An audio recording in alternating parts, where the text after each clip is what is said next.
আমরা ভিক্ষুক এখন থেকে দরজা চিনলাম কোন দরবারে ভিক্ষা করব। জীবনে অনেক গুনাহ করছি, আল্লাহর দরবারে শেষ রাত্রিতে ভিড়টা, যখন দুনিয়ার সমস্ত অফিস আদালত বন্ধ থাকে,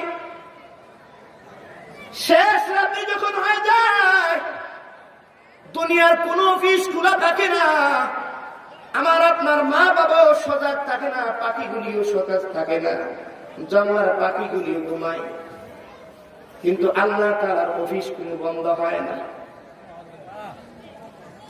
কারণ আল্লাহ ঘুমায় না, আল্লাহর তন্দ্র আসে না। আল্লাহ লা তাখুযুহু সিনাতু ওয়ালা নাওম, আমি ঘুমাই না, আমার তন্দ্র আসে না। বান্দারে কোনদিন জিজ্ঞাসা আমি আল্লাহ কেন ঘুমাই না? গভীর রজনীতে তুমি একা একা পথ চলো, যখন তোমার মা বাবা ভাই বেড়াদের পৃথিবীর সমস্ত মানুষ ঘুমায়, জঙ্গলার পাখিগুলি ঘুমায়, সাপ বিচ্ছুগুলি ঘুমায়, ওই সময় যদি তুমি বিপদে পড়ে যাও, মুখ দিয়ে এমনি বলে ওঠো আল্লাহ বাঁচাও, আল্লাহ বাঁচাও, ওই সময় যদি তোর মা বাবা ঘুমাই গেছে, আমি আল্লাহ ঘুমাই থাকলে তোরে কি বাঁচাবে? আমার আল্লাহর অফিস সারা রাত্র খোলা। ইমানদার বাইরে আমার আল্লাহ রব্বুল কারীম, যিনি আমাকে বানাইছেন, বিনা দরখাস্তে চক্ষু দিছেন, পা দিছেন, হাত দিছেন, সুস্থতা দিছেন, ওই আল্লাহ আমার ডাক কবুল করার জন্য ঘুমায় না, ঘুমায় না, ঘুমায় না। আল্লাহ ঘুমায় না, তোমরাও আসে না। ওগো ইমানদার মুসলমান বান্দা বান্দিরা শুনো, আল্লাহ যখন ভিক্ষুক বলেছে, শেষ রাত্রি উঠা ওযু কইরা আল্লাহ কুদরতি কদমে দুইটা সেজদা দিয়া ভিক্ষুকের হাত দুইটা তুইলা দিবে, আল্লাহর কাছে বলবো আল্লাহ তুমি আমাদেরকে ভিক্ষুক বলেছ। দুনিয়ার মানুষ তো একথা শুনতে চায় না যে অমুকের বাড়িতে ভিক্ষা দেয় না। আল্লাহ তুমি তো বাদশা নয়, বাদশারও বাদশা, তুমি না আমার খালেক, তুমি না আমার মালিক, তুমি না দয়া করে আমারে বানাইছো, হাজার কোটি নিয়ামত দিয়া লালন পালন করতেছ, এক মুহূর্তে তোমার নিয়ামত না হলে আমি চলতে পারবো না। আল্লাহ শয়তানের চক্করে পড়ে, নফস শয়তানের চক্কর করে, ইবলিস শয়তানের চক্করে পড়ে অনেক গুনাহ করে ফেলেছি। মাবুদ তোমার অফিস তো খোলা, জীবনের গুনার জন্য তোমার দরবারে ক্ষমা ভিক্ষা চাই। তুমি আমি সহ আমার ফ্যামিলির সবার গুনাহগুলি মাফ করে দাও। আল্লাহর দরবারে ভিক্ষা করবেন ওগো মালিক। জীবনে মা বাবা ভাই বরাবর অনেকে আমরা নিজ হাতে কবরে শোয়াইছি, আল্লাহর দরবারে হাত তুলে ভিক্ষা করবেন ওগো আল্লাহ। জন্মদাতা বাবা, গর্ভধারী মাকে যে হাতে কবরে রাখছি, ওই দুইটা হাত তুলে তোমার দরবারে ভিক্ষা করো। আমার কবরের মা বাবার কবরটা তুমি বেহেশতের বাগান বানাইয়া দাও ওগো আল্লাহ। তোমার দরবারে ভিক্ষা করি, তুমি যখন দুনিয়ায় পাঠাইছিলা সুস্থ বানাইয়া পাঠাইছি, আজকে অনেক রোগী আমারে পাইছে। তুমি তো শেফার মালিক, পৃথিবীর কোন ডাক্তার শেফা দিতে পারে না, কোন ওষুধ সুস্থতা দিতে পারে না। ওগো মালিক তুমি তো পারো, তুমি তো সুস্থ বানিয়ে আমার পাঠাইছিলা। তোমার দরবারে তোমার অফিস খোলা, সুস্বাস্থ্য ভিক্ষা করি, সুস্থতা ভিক্ষা করি, তুমি আমারে সুস্থতা দান করো আল্লাহ। তোমার দরবারে ভিক্ষা করি, তুমি আমাকে দুনিয়ার অশান্তি থেকে আমাকে বাঁচাও, শান্তি তোমার কাছে ভিক্ষা করি, শান্তি দাও আল্লাহ। তোমার দরবারে ভিক্ষা করি, আমাদের আমার সন্তান গুলির নেককার বানাই দাও। এরকম একটার পরে একটা ভিক্ষা করবেন। আল্লাহর অফিস কোন সময় খোলা বন্ধ থাকে না। তাহলে অবশ্যই আল্লাহ তাআলা বান্দা যদি ভিক্ষার মতো ভিক্ষা করতে পারে, আসমানের মালিক অবশ্যই আমার আপনার আশা পূরণ করবে। তবে ঠিক কিনা বলে? আমরা ফকির, আল্লাহর দরবারে ফকির। এই জন্য ভিক্ষা করতে হবে কার দরবারে?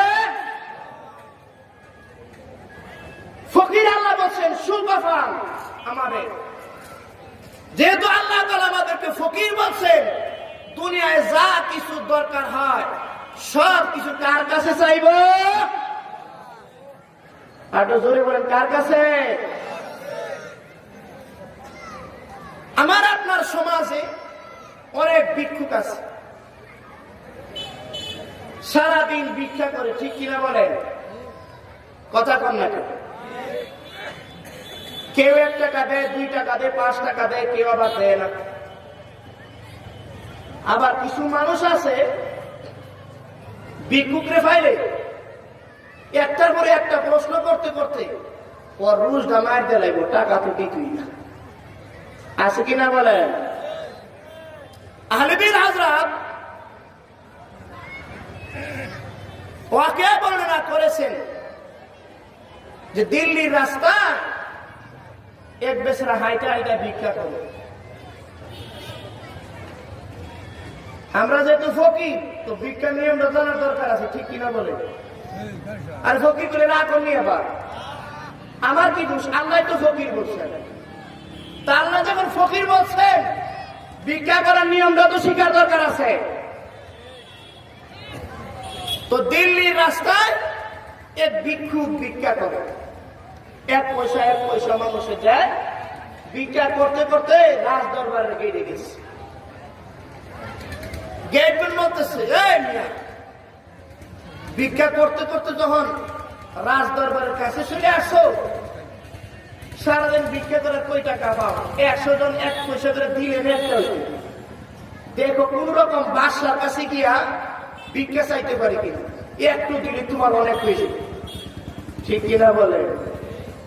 ভিক্ষুক বলতেছে, পরামর্শ তো ভালোই দিছে, যাই দেখি বাদশার দরবারে একটু ভিক্ষা করতে পারি কিনা।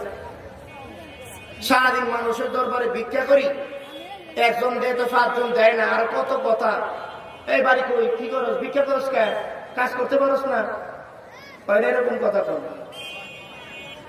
তো ভিক্ষুক পাহারাদারের কথাটা শুই না, চেষ্টা করে দেখি বাদশার দরবারে গিয়ে ভিক্ষা করতে পারি। তো সে ভিতরে গেছে, যাওয়ার পরে আরেকজন ধরছে, এদের কি জন্য আসে? আমি রাস্তায় ভিক্ষা করতেছিলাম, 1 জন করে সারাদিন ভিক্ষা করে কয় টাকা দিতে হবে, বাদশার দরবারে ভিক্ষা করতে পারস কিনা। এ লেগে আইছিলাম বাদশার কাছে কিছু ভিক্ষা চাইবার লেগে। আরে বাদশা তো আর নাই, বাদশা গেছে মসজিদে। বাদশা কোন জায়গায় গেছে? যা মসজিদে যা। তো ভিক্ষুক মসজিদে গেছে। বর্তমানে এখন মসজিদে গেলে চৌধুরী সাহেবের যায় নামাজটা, মোল্লা সাহেবের যায় নামাজটা, মেম্বার সাহেবের যায় নামাজটা আলাদা আলাদা থাকে। মসজিদে কোন কাতারে পিছ আছে নাকি? এবারে বাদশা আর ফকির পার্থক্য নেই।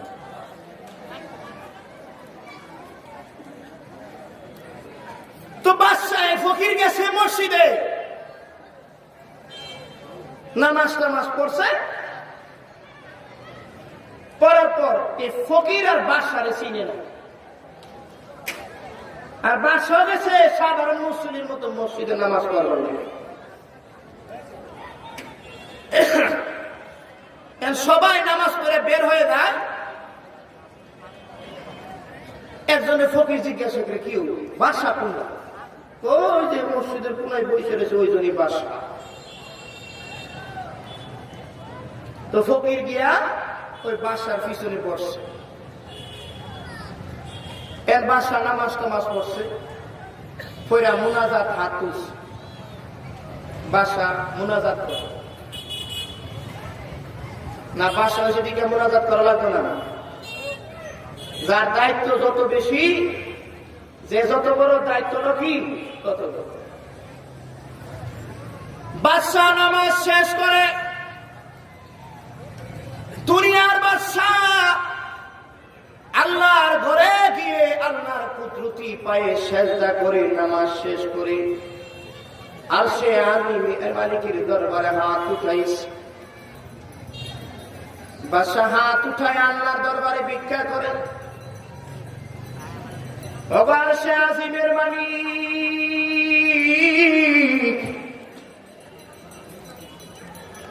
আমার দেশের দায়িত্ব তুমি আমার কাঁধে দিয়েছো। আরশে আজিমের মালিক,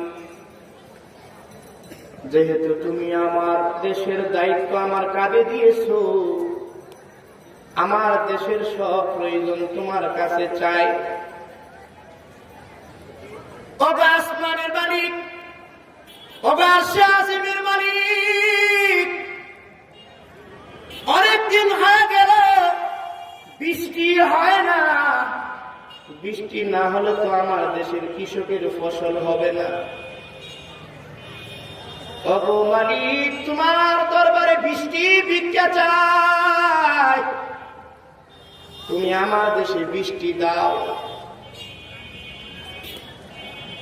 ওগো আরশে আজিমের মালিক, তুমি আমার দেশের দায়িত্ব আমার কাঁধে দিয়েছো, আমি তোমার দরবারে ভিক্ষা চাই, তুমি আমার দেশের জনগণের সুস্বাস্থ্য দান করো, সুস্বাস্থ্য ভিক্ষা চাই।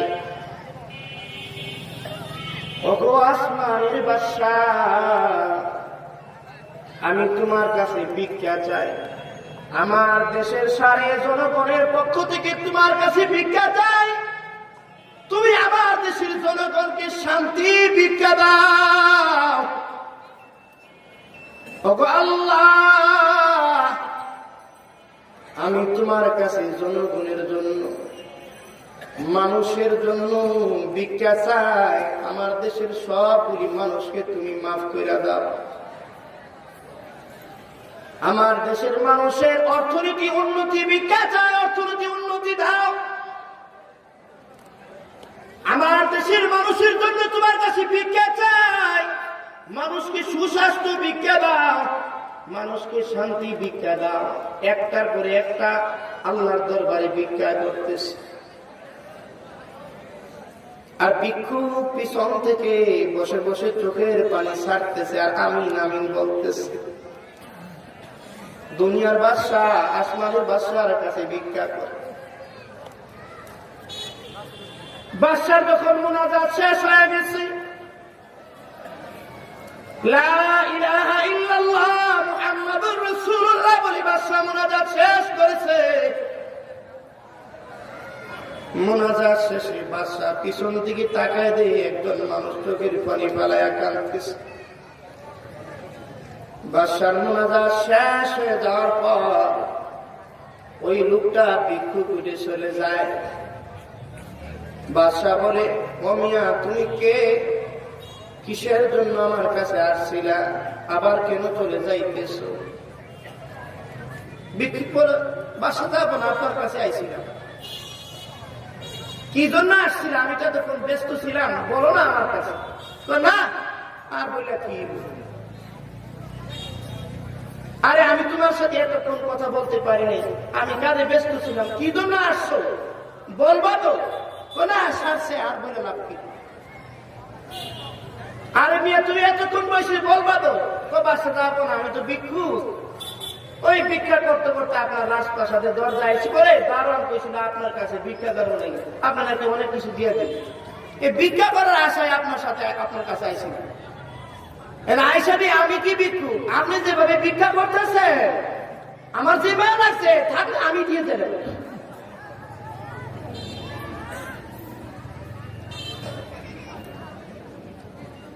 ভিক্ষুক বলে, আপনি যেভাবে ভিক্ষা করতেছেন আমি আর আপনার কাছে ভিক্ষা চাইব না। বাদশা বলে, কেন আমার কাছে চাইবা না? খালি হাতে কেন ফিরে যাইবারে? ভিক্ষুক বলে, ও বাদশা, না, আমি খালি হাতে ফিরে যাইতেছি না, একটা বুঝ নিয়ে বাড়িতে যাইতেছি। বাদশা বলে, কি বুঝ? বলে, দুনিয়ার বাদশা, এতদিন ভিক্ষা করেছি মানুষের দরজায় দরজায়, আজকে যাই না গেলাম দুনিয়ার বাদশারা কোন দরজায় ভিক্ষা করে, খালি হাতে যাইতেছি না, আজকে যাই না গেলাম দুনিয়ার বাদশারা কোন দরজায় ভিক্ষা করে। যদি ভিক্ষা করতে হয় তাহলে ওই দরজায়, আসমানের মালিকের দরজায় ভিক্ষা করবো। সুবহানাল্লাহ।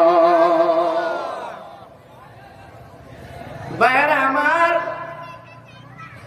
আল্লাহ তাআলা অহংকারী ভিক্ষুককে পছন্দ করেন না। আমরা তো ভিক্ষুক, আল্লাহ তো কোরআনে আমাদেরকে ভিক্ষুক বলেছেন। আল্লাহ বলেন, ইয়া আইয়ুহান নাস, ইয়া আইয়ুহান নাস আনতুমুল ফুকারাউ ইলাল্লাহ ওয়াল্লাহু হুয়াল গনিয়্যুল হামিদ।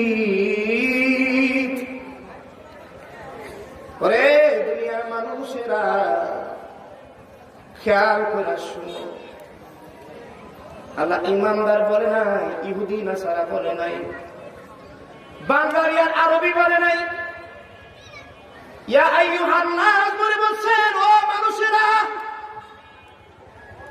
তোমরা সকলেই ফকির, আর একমাত্র আমি আল্লাহই ধনী। ঠিক কিনা বলেন? ভাইয়ারা, আমাদের সুনসিব, খুশখবর আমাদের যে রব্বে কারীম আমাদেরকে ফকির বলছেন। যেহেতু আমাদেরকে ফকির বলছেন, আমরা ফকির, এখন থেকে আল্লাহর দরবারে সব কিছু ভিক্ষা করব।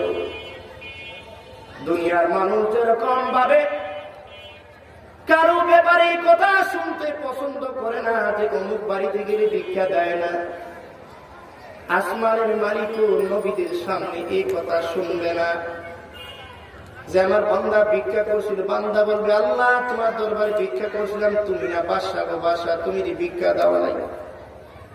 কারণ মুসলিম শরীফে হাদিস আছে, আল্লাহর বান্দার কত বড়, পৃথিবীর সমুদ্র, আল্লাহর বান্দার কত বড়, পৃথিবীর প্রথম মানুষ থেকে নিয়ে সর্বশেষ মানুষ যদি এক ময়দানে দাঁড়ায়, আর সবার চাহিদা অনুযায়ী যদি আল্লাহর দরবারে চাই, আল্লাহ যদি সকলের চাহিদা অনুযায়ী দেয়, সকলের চাওয়া অনুযায়ী দেয়, আল্লাহর বান্দার থেকে এতটুকুও কমবে না।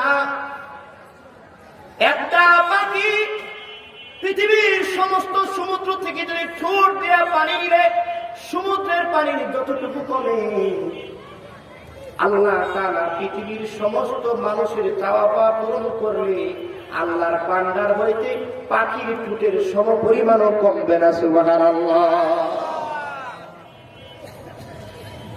আল্লাহ তাআলা এত বড় বান্দারের মালিক। আর হাদিসের মধ্যে আছেন, বান্দা যত দোয়া করবে একটা দোয়া বিফল হবে না। বলতে পারেন, হুজুর কি বলেন, কত দোয়া করি কবুল হয়েছে তো দেখি না। ইমানদার বান্দারা রে, খেয়াল করে শুনো, আমার আপনার সমাজের মানুষ যেরকম পছন্দ করে না ভিক্ষুক করবে, ওকে বাড়িতে ভিক্ষা দেয় না, আমি যত চাই আল্লাহর দরবারে সব চাওয়া দিবেন, আল্লাহ কথা শুনতে পছন্দ করেন না। তবে দোয়ার কাইফিয়ত ভিন্ন। আমি আপনি দোয়া করি, যে জিনিসটা আমার আপনার জন্য উপকার হবে, আল্লাহ তাআলা ওইটা দেন। অন্যথায় আমার দোয়ার বরকতে আমার গুনাহ মাফ করেন, নয়তো বা আমার এই চাওয়াগুলি আল্লাহ তাআলা বেহেশতের মধ্যে সবগুলি দিয়া দিবে। হাদিসে আছে এক বান্দাকে যখন বলবে যা তুমি আমার কাছে এগুলি চাইছিলা, তোমাকে দুনিয়া এগুলি দিলে মানুষ তোমার উপর আক্রমণ করতো, তোমাকে মেরে ফেলতো, তোমার ক্ষতি হইতো, কিন্তু তুই তো আমার কাছে ভিক্ষা চাইছো। আবার হাসরের ময়দানে নবীদের সামনে কবি যে আমি ভিক্ষা দেই নাই, দিছি ঠিক, কিন্তু আমার ব্যাংকে রাইখা দিছি, কারণ তোর থেকে মানুষ নিয়ে যাইবে। দুনিয়ায় যেগুলি বেশি আর বাকিগুলি রাখছি, যা এগুলি আখেরাতে দিলাম। তখন বান্দা বলবো আল্লাহ আমি না বুঝতাম না, আমি না বুঝেছিলাম না, কিন্তু তুমি তো আল্লাহ বুঝতা, তো দুনিয়া এগুলি কিছু করে এগুলি তো দুনিয়ায় নষ্ট করেছে, এগুলি আজকের জন্য রেখে দিতাম। কত সুন্দর। আমি যে দোয়া করছিলাম দুনিয়ায় ওইগুলি দিছি না কেন, বাকিগুলি যেরকম জান্নাতের জন্য রাখছো, আমি তো না বুঝতে চাইছিলাম ওইগুলি দুনিয়াতে রাইখে আসছি, ফায়দা হবে না, ওইগুলি আমাকে আজকে জান্নাতে দিতে হবে। আফসোস করবে দুনিয়ায় কেন দিছি। তো সম্মানিত হাজির, আমরা ভিক্ষুক এখন থেকে দরজা চিনলাম কোন দরবারে ভিক্ষা করব। জীবনে অনেক গুনাহ করছি, আল্লাহর দরবারে শেষ রাত্রিতে ভিড়া, যখন দুনিয়ার সমস্ত অফিস আদালত বন্ধ থাকে, শেষ রাত্রি যখন হয়ে যায়, দুনিয়ার কোন অফিস খোলা থাকে না, আমার আপনার মা বাবাও সজাগ থাকে না, পাখিগুলিও সজাগ থাকে না, জঙ্গলার পাখিগুলিও ঘুমায়, কিন্তু আল্লাহ তাআলার অফিস কোনো বন্ধ হয় না, কারণ আল্লাহ ঘুমায় না, আল্লাহর তন্দ্র আসে না।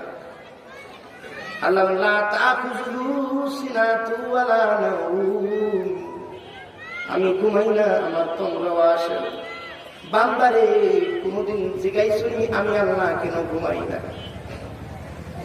গভীর রজনীতে তুমি একা একা পথ চলো, যখন তোমার মা বাবা ভাই বেরাদর পৃথিবীর সমস্ত মানুষ ঘুমায়, জঙ্গলার পাখিগুলি ঘুমায়, সাপ বিচ্ছুগুলি ঘুমায়, ওই সময় যদি তুমি বিপদে পড়ে যাও, মুখ দিয়ে এমনি বলে ওঠো আল্লাহ বাঁচাও, আল্লাহ বাঁচাও, ওই সময় যদি তোর মা বাবা ঘুমাই নিছে, আমি আল্লাহ ঘুমাই থাকলে তোরে কি বাঁচাবে?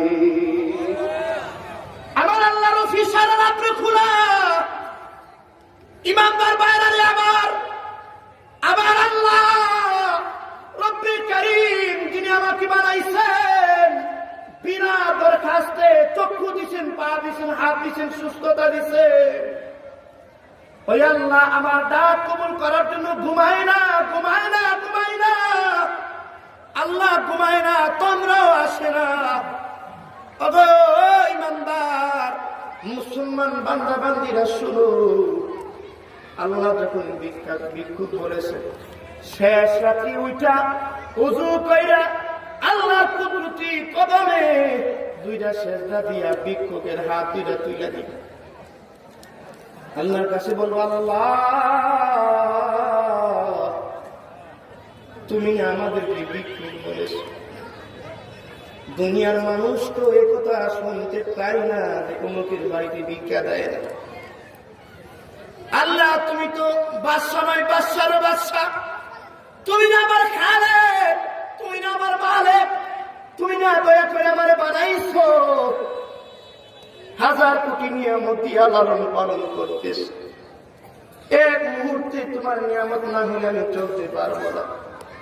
আল্লাহ শয়তানের চক্করে পড়ে, নষ্ট শয়তানের চক্কর পড়ে, ইবলিস শয়তানের চক্করে পড়ে অনেক গুনাহ করে ফেলেছি। মাবুদ তোমার অফিস তো খোলা,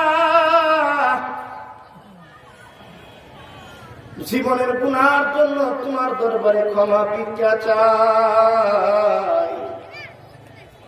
তুমি আমি সহ আমার ফ্যামিলির সবার গুনাহগুলি মাফ করে দাও। আল্লাহর দরবারে ভিক্ষা করবেন ওগো মালিক।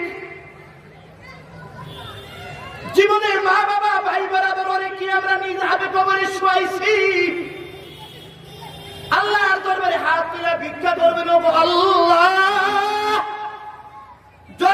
টাকা বাবা, গর্ভধারী মাকে যে হাতে কবরে রাখছি, ওই দুইটা হাত তুললা তোমার দরবারে ভিক্ষা করো। আমার কবরের মা বাবার কবরটা তুমি বেহেশতের বাগান বানাইয়া দাও। ওগো আল্লাহ, তোমার দরবারে ভিক্ষা করি, তুমি যখন দুনিয়ায় পাঠাইছিলা সুস্থ বানাইয়া পাঠাইছি। আজকে অনেক রোগী আমারে পাইছে, তুমি তো শেফার মালিক, পৃথিবীর কোন ডাক্তার শেফা দিতে পারে না, কোন ওষুধ সুস্থতা দিতে পারে না। ওগো মালিক, তুমি তো পারো, তুমি তো সুস্থ বানিয়ে আমার পাঠাইছিলা। তোমার দরবারে তোমার অফিস খোলা, সুস্বাস্থ্য ভিক্ষা করি, সুস্থতা ভিক্ষা করি, তুমি আমারে সুস্থতা দান করো। আল্লাহ, তোমার দরবারে ভিক্ষা করি, তুমি আমাকে দুনিয়ার অশান্তি থেকে আমাকে বাঁচাও, শান্তি তোমার কাছে ভিক্ষা করি, শান্তি দাও। আল্লাহ, তোমার দরবারে ভিক্ষা করি, আমার সন্তান গুলির নেককার বানাই দাও। এরকম একটার পরে একটা ভিক্ষা করবেন, আল্লাহর অফিস কোন সময় খোলা বন্ধ থাকে না। তাহলে অবশ্যই আল্লাহ তাআলা বান্দা যদি ভিক্ষার মতো ভিক্ষা করতে পারে, আসমানের মালিক অবশ্যই আমার আপনার আশা পূরণ করবে। সম্মানিত হাজিরিন, আমি আমার আলোচনা শেষ প্রান্তে চলে আসছি। এই জন্য আল্লাহ তাআলা আমাকে আপনাকে বানাইছেন। ভিক্ষা করবেন, ঠিক আছে, আল্লাহর দরবারে ভিক্ষা করবেন। আরেকটা কাজ করবেন, নামাজ যদি না পড়েন, হজ না করেন, যাকাত না করেন, আল্লাহ তাআলা মাফ করে দিতে পারে, ঠিক কিনা বলেন? কিন্তু বান্দার হক যদি নষ্ট করি, আল্লাহ কিন্তু মাফ করবেন। একজনের জমিন দখল করলাম, একজনের টাকা মারা দিলাম, একজনের উপর জুলুম করলাম, একজনের উপর অন্যায় অবিচার করলাম, এগুলি কিন্তু আল্লাহ মাফ করবেন। এই জন্য সাবধান। আল্লাহ তাআলা কিয়ামতের ময়দানে দুনিয়ায় ঘুষ দিয়ে পয়সা যাবেন, আদালতে ফায়সালা ঘুরাইতে পারেন, রব্বে কারীমের দরবারে ফায়সালা ঘুরানো সম্ভব না, ঠিক কিনা বলেন?